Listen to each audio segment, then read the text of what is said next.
In the chapel at MILTON Academy, where I got my schooling from the second grade until I left for college in 1960, there's a plaque to a graduate who died young. It reads, "The memory of him is like music." The memory of my schooling is like songs learned as a child, some sad or bitter or even boring, some pleasant and instructive and full of meaning. They are so deeply ingrained in my brain that to hear and sing them again brings a rush of remembrance.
MILTON Academy was founded in 1798, and we are the graduating class of 1960.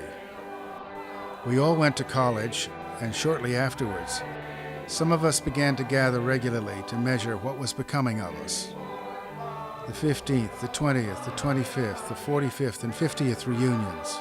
I was usually there, recording with whatever equipment was available, our plans, our changes, and our luck. Then our future stretched limitless before us. Now we savor the past and think of our children's chances.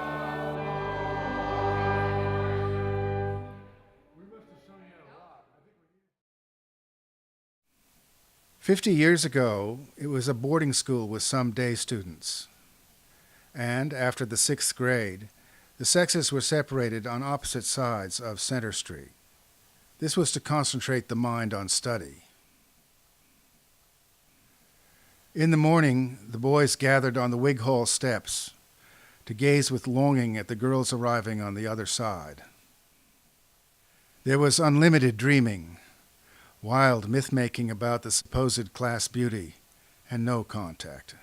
You would stand out at certain times of the day when the girls' school, which was across the street, once in a while somebody had to mail a letter, and it was just the height of ecstasy. They'd cross the street at the lights when they'd come actually to touch your turf. I mean, you'd hear the mailbox clang, and the girls would all be sort of... Despite this forced distance from the object of our desires, we spent long hours perfecting our personal appearance. What you'd do was you'd take your comb after you brush your hair straight back, and you'd bring it across. And so you'd make a little lick like that, little lip on the top of your head. Is that an unassisted lip? That was what we called an unassisted lip at the time, because... There was a dress code in the boys' school, handed down from the even more severe formalities of previous Miltonians. An Oxford shirt and tie for all classes, with a sports coat removable only under the most informal and unsupervised conditions. Like the boy talk on the morning front steps. Then the bell would ring for morning assembly in Wig Hall, and we took the places set out by our predecessors in the 1800s. We listened to morning announcements, a reading from the Bible, and sang a hymn from the MILTON hymnal. A first-classman would deliver a required and dreaded talk, and we would be ready for classes prepared for us by our masters. Most were required. Up to 4 years of Latin with Mr. Daly or Mr. Millett, math with Mr. Norris or Mr. Duncan, English with Mr. Torney or Cap Hall, French or German, science, physics with Mr. Thorndike, and biology with Mr. Morrison. They had their nicknames, like Black Al, A.O., Chuckles, or Cap. For me, most classes were a duty, apparently unrelated to my future. But I had a favorite, Mr. Bassett's History of Art class. It was less formal and a little paint-stained, since we sat at the same desks the artists used for their oils. It was one of very few coeducational classes at Milton, and for me was more natural and somehow real. I sat beside Martha Fuller, and we were a conduit for notes between the girls' and boys' school. A note was written on lined paper from the Milton Academy themed tablet, which was folded in on itself until it was the size of a watch face, with the lucky recipient's name on the outside. This was supposed to guarantee privacy. These limited opportunities made each contact intense and dramatic. A highlight was the weekly chapel service. The boys, led by the student government, filed in first, and the girls took their places behind them later. After the service, we boys formed double lines outside the swinging doors. The girls walked down these lines on their way back to their dormitories on Center Street. Here was our chance to risk all, break ranks, and ask to walk her home. If she refused, the rejection was public and humiliating. But if she said yes, what bliss to walk, talk, hold hands, and perhaps even to kiss. Our way lay by the Milton graveyard, calm, private, and quiet. Serene and beautiful at all times of the year, in the spring it bloomed with flowers and sweet smells. For me, it still evokes the giddy emotions of first love. Yet access was strictly limited by the authorities, especially after dark, and transgressions were severely punished, including expulsion from the school.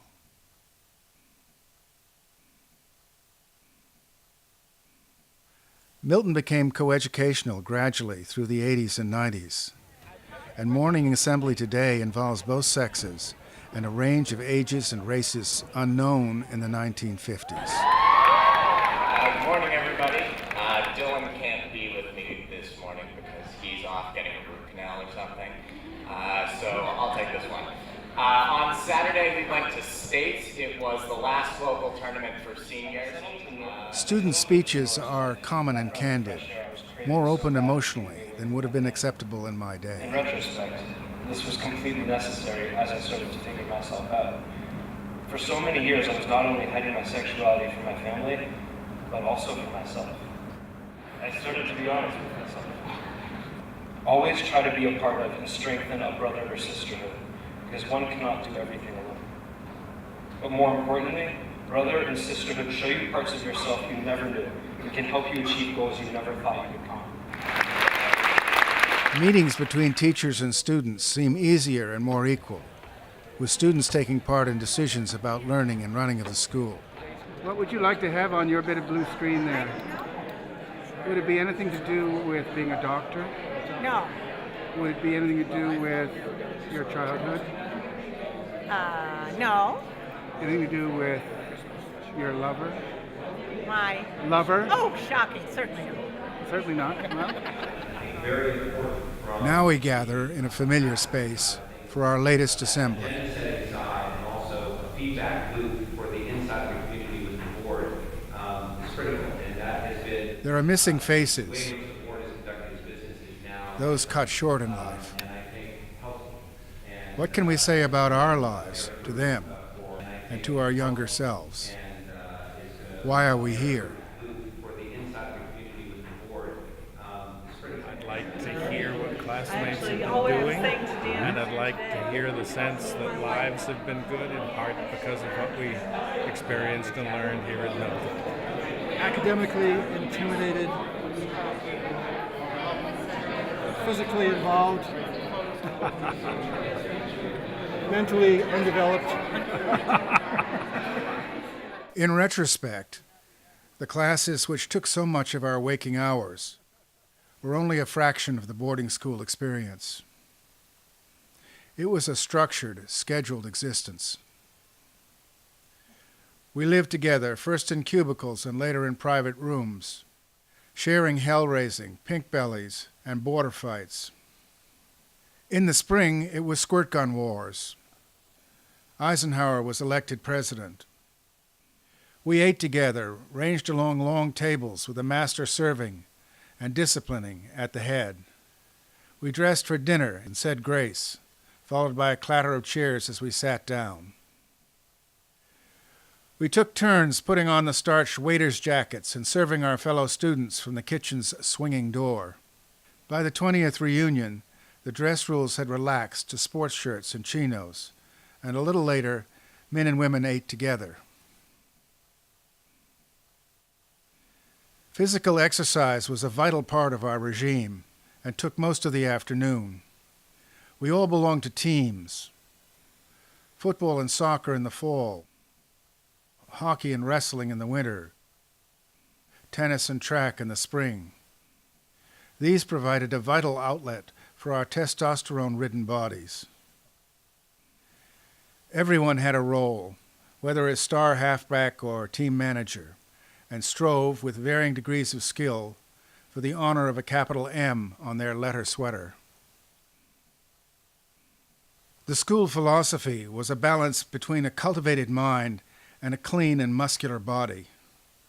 It was expressed in the traditional Latin phrase we heard constantly, mens sana in corpore sano, a sound mind and a sound body. Though we were boys, Athletic Director Stokinger insisted on calling us men. Louis Andrews, an ex-prize fighter, directed wrestling. We preferred his definite to definitely. From the point of view of 50 years, this balance between body and mind seems one of the lasting legacies of our schooling.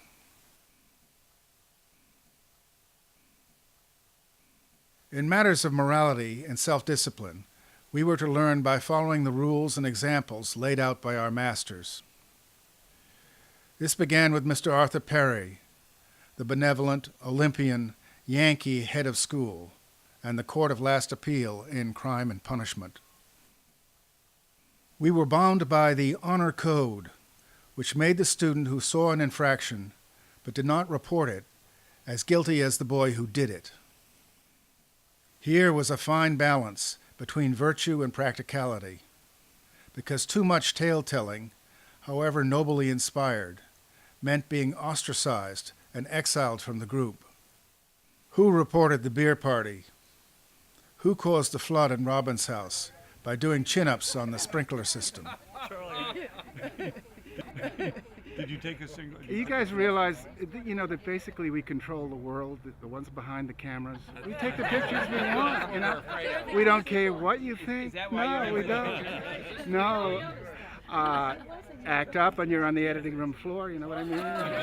We were rebellious and competitive and high-spirited, sarcastic and iconoclastic, but through it all somehow absorbed ideals of morality and public service which 50 tumultuous years later, we're still using to measure our success.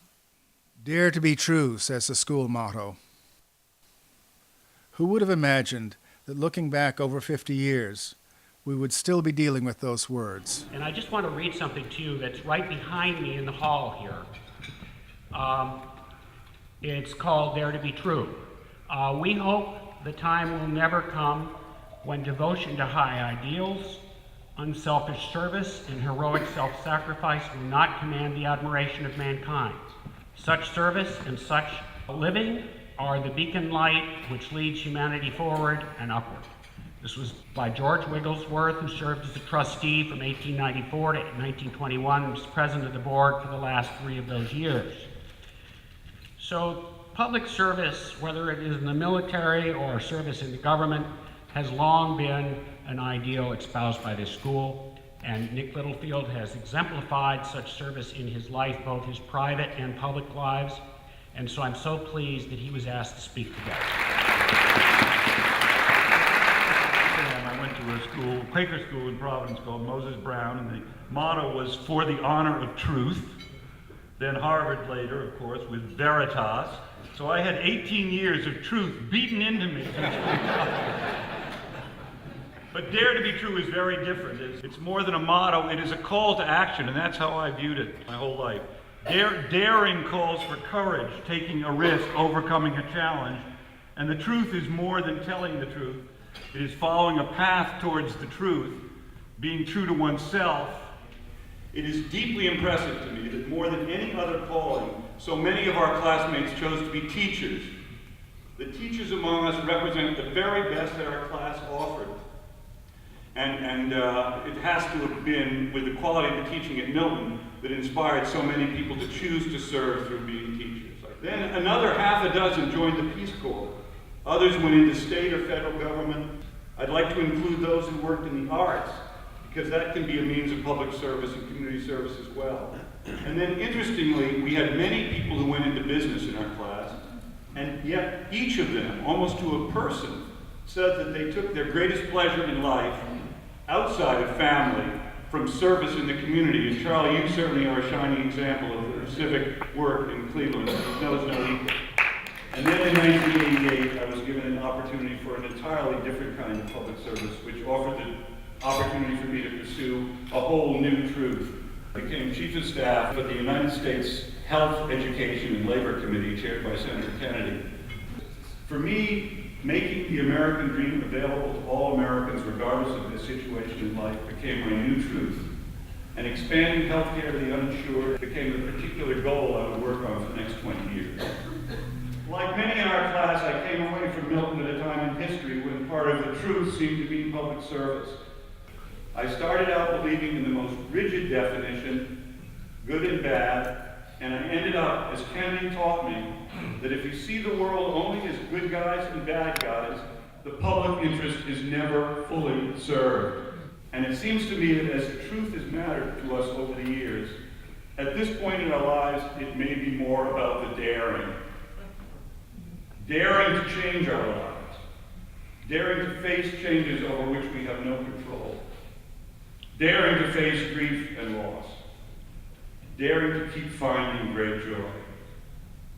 And sometimes, daring to go back to what we once were, which in my case was a song and dance band.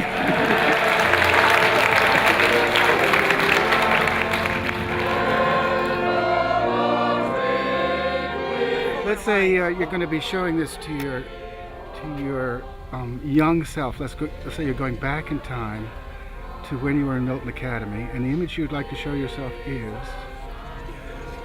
to a richer, fuller life. Yeah, live juicy then. That's the main thing.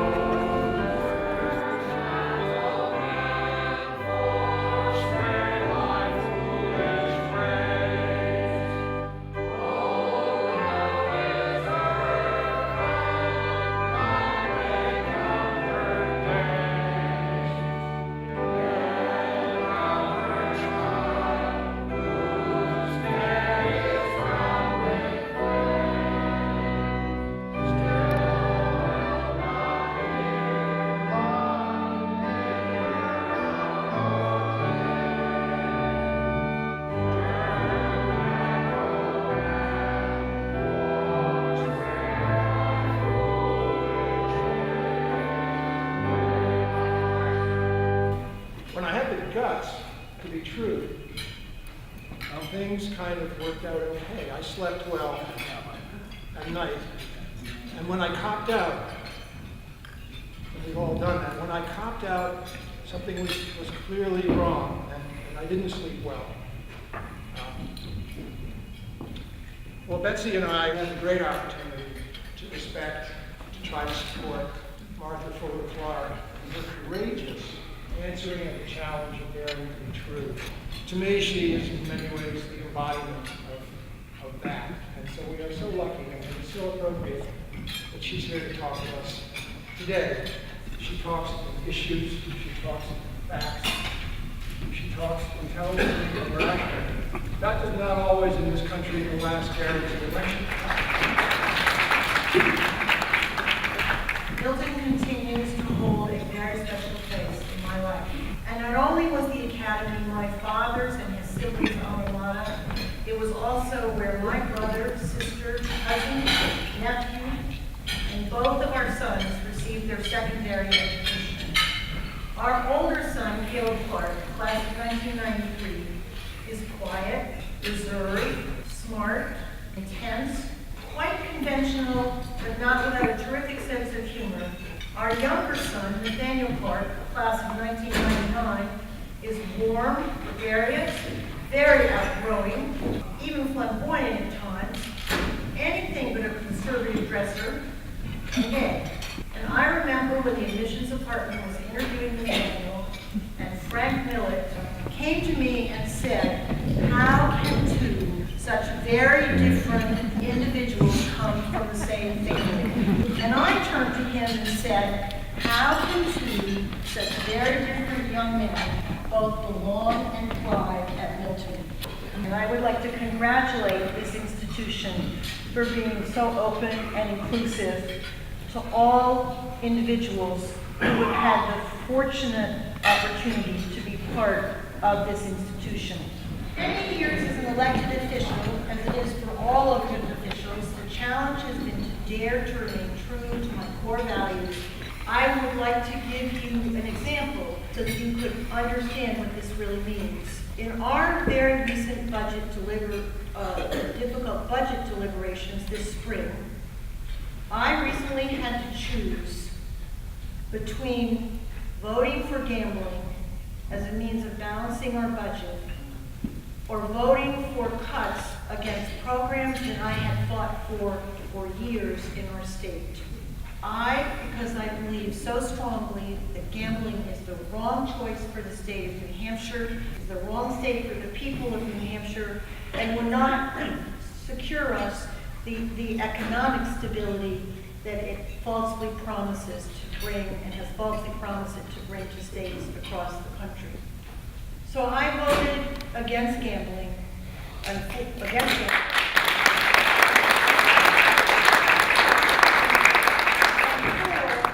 all those cuts to programs that I had worked for many, many, many years.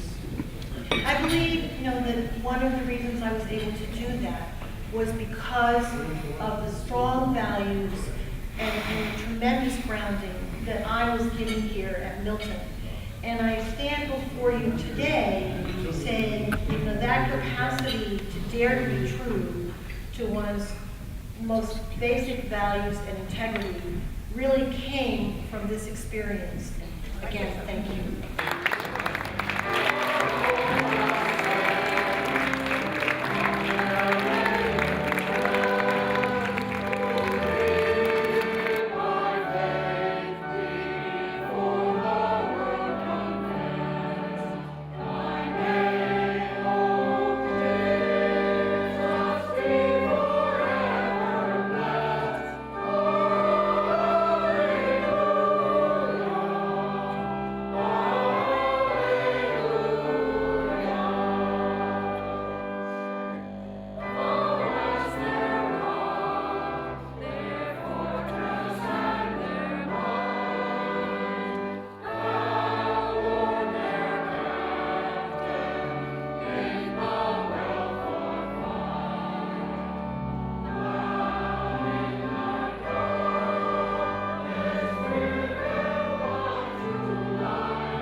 Stephen Bingham. By our 25th reunion in 1985, we were accounting to each other for our professional lives, which were half over. Steve Bingham, who had vanished for 13 years, returned to talk to us. It's very hard to look at somebody and know that he knows he might be locked up for the rest of his life. I mean, that's mind-boggling. Steve was amongst the best known and justly admired of the class of 1960. An elected monitor of Robbins House, an athlete, disciplined in studies, he graduated at the top of his class and went to Yale and law school. He became a civil rights attorney and worked on voter registration in Mississippi. In August of 1971, he went to San Quentin Prison to conference with prisoner George Jackson on a suit for inmates' rights. Jackson was a Black Panther who'd already spent nearly 10 years in jail, much of it in solitary confinement, for defying the system and attacking guards. He was the author of the books Soledad Brother and Blood in My Eye, both passionately advocating the overthrow of white supremacy, and was a thorn in the side of the prison system and the government of California.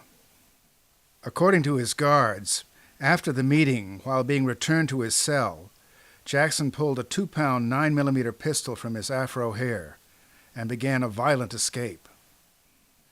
He took hostages, and 5 died and many were injured before he was shot trying to scale a 20-foot wall in the yard. On his way home, Steve heard the radio report that he was accused of smuggling the gun to Jackson, though his body and briefcase and tape recorder had been thoroughly examined by guards and machines on the way into the prison. Fearing a frame-up by the politicized justice of the time, he hid for several days, before realizing he would be convicted without a neutral criminal investigation. He fled the country and lived incognito until he judged the climate had changed and he could get a fair trial. I mean, I didn't think he was alive. And I saw him in the library and thought, who's that wonderful-looking person? And I asked a couple of people, who's that wonderfully attractive man? And they didn't know. And then somebody finally said, that's Steve Bingham. I said, wow. 14 years later, he came to his classmates to ask for our help in proving his innocence. We listened, and we gave it. To a person, we were persuaded that for all of that it was no more likely that he'd walk into a prison with a gun than that I'd set fire to the house. I could not conceive it, and I guess somehow or other he has to cope with, if you didn't do it, why did you run? The case gave national importance to our discussions at that reunion and brought us together. Steve was acquitted in 1986 and still practices in California. At our 50th, we shared his pain at the loss of his only daughter in a traffic accident.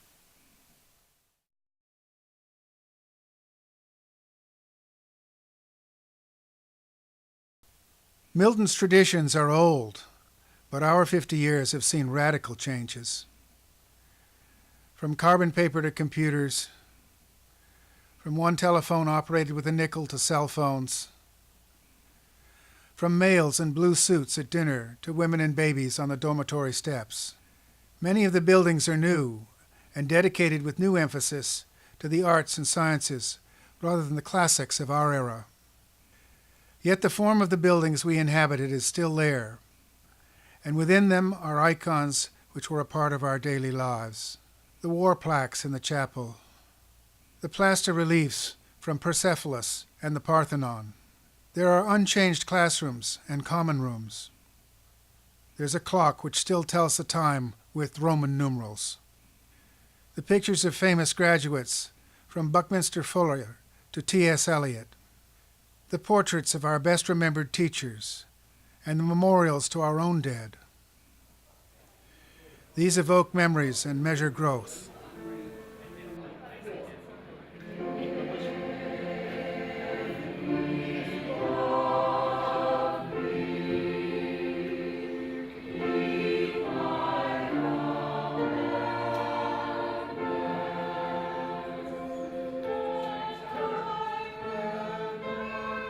What accounts for our persistent interest in returning to this place, where we spent some formative years?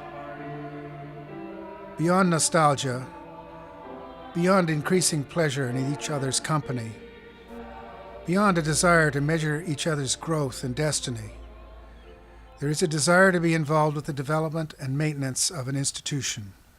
It is vital that we believe there are skills and values and truths that are worthwhile passing along. We have evolved from children through adults with careers and families to elders, and Milton has survived and prospered. At our best, we have dared commitment and dared to change where change was needed. We will meet again.